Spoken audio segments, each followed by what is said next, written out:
tell me your title. I'm Jeremy Ganger, Jeremy. Last name is Ganger, Ganger. So the whole reason the story started is because you put a pretty emotional post on social media. Why did you feel it was necessary to kind of shout Alex out? Because I was going through a pretty hard time. I was doing a lot of depression about what happened down here in August, and people I thought were real close to me. I would have people be like, "Oh, look at me! I'm Jeremy Ganger. I'm Dayton hero." Make fun of me. They're supposed to be close friends of mine.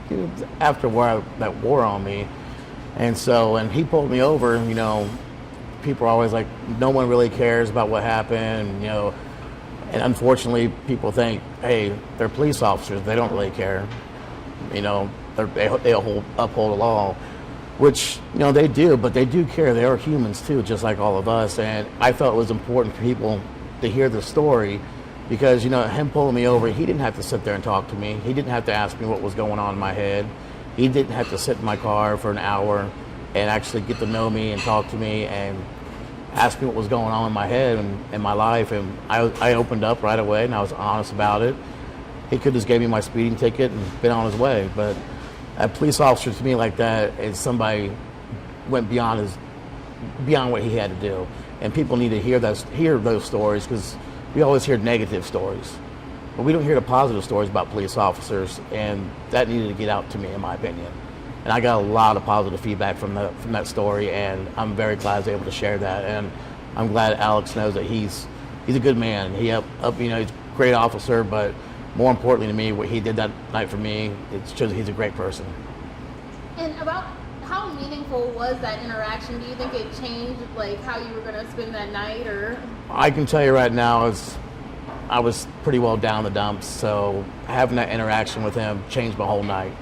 And believe it or not, it changed a lot of ways I look at life. I was, pretty depressed, and talking to him made you realize you don't run in people just for coincidence. You meet people, see people for a reason. I think I met him that night for the reason was so I wouldn't think of harming myself in any bad way because of what I was going through. After talking to him, I went home, I felt more positive. Believe it or not, I finished my peer counseling degree, and I credit him for, put me back on track for that, and I felt a little more better about religion right now. I believe there might be a higher power. At that point in time, like I told him, I didn't believe it. But, him being there and talking to me and stuff he said to me in the car, it's pretty powerful for me.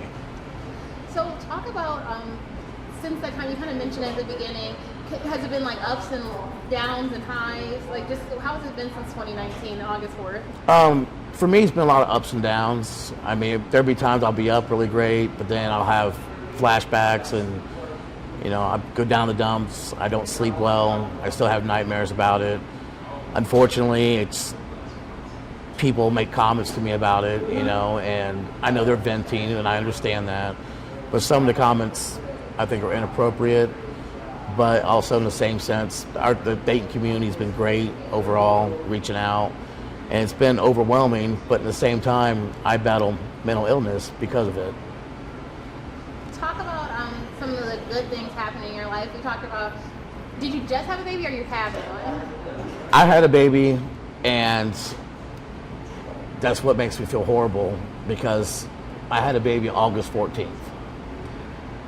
And it was 10 days after down here with everybody else. And I was afraid, even to this day, to talk about my daughter on social media because I didn't want to say, hey, look what I had 10 days after down here celebrating people that we lost. Look what I brought into this world. That was never my intentions on that. And having the baby, it's been a very uplifting experience for me. It wasn't planned. It was one of those things that just happened, but having my daughter is one of the brightest things for me right now. That's crazy to think something you're so proud of that you almost feel like survivor's guilt. You feel guilty being happy. I feel really guilty because, we lost 9 people down here. They lost their brothers or sister. People lost their parents. They don't go home to their kids now. And then I'm bringing a daughter into the world 10 days after celebrating their lives. felt like I was giving him a smack in the face, and it didn't feel appropriate for me to celebrate that. So moving forward, what now? Like, what are you in counseling for this? Like, did he try? Yeah, I've actually got an appointment to go back to counseling for myself. That way I can help others when I get my certification to be a peer counselor myself, and I can't help others if I'm not helping myself first. And just what do you have to say, just I guess to the community, just overall to Alex, the community, just any last thoughts? I mean, when it comes to mental illness, I take it very serious. A lot of people say it's just in your head, get over it, move on. If you're not suffering through it, you don't understand it. And the people that do understand it, have been there, know people that's been through it. Alex himself, he knows his family, takes time to actually get to know. Go out of your way to talk to a stranger. You don't know what you could do for him. I mean, Alex didn't know me from anyone. He took his time, and believe it or not, he did a lot for me that night that's uplifted my whole spirits because of that night. And it's got me more positive, thinking that there's more people out there like him that take their time to make a total stranger feel good about themselves. If we all could act that way, this world would be a better place overall. And then you were saying that the social media posts struck a chord with a lot of people. I haven't checked it in a while. So how many shares, likes, or people feeling like they could? I had over 100 some comments on it, 800 and some people liking it and loving it. And I think it was 12 or 13 different people sharing it. And I had other officers that reached out to me that aren't even from Ohio, messaged me talking about how great it was to see a real officer to step up like that. Anything else? I can answer questions. Maybe one, whether or not I need to follow up. Keep looking at her. The night it happened, were you aware at all, or shortly after, were you aware enough about PTSD that you expected to happen, or is it something you never gave any thought to? It's something I never gave any thought to. I knew what PTSD was, but I never thought I would have it. And I learned very quickly afterwards when I started seeing things that weren't there, not sleeping, waking up, seeing the barrel of a gun. And then my latest dream was I wake up in a nightmare with that guy standing over my daughter with a gun. That's my latest dream that I battle every night now. Because I'm not going to lie, it's hard, harder than people think. And that's one of the reasons why I've never talked about my daughter. This is the first time publicly I've ever talked about my daughter. So that stuff started happening. Was there a point when you realized, when you finally connected the dots, and realized, hey, this is PTSD? In the beginning of 2009, not the beginning, but after it first happened and all that, and when I truly considered suicide, taking my own life because the guilt I felt.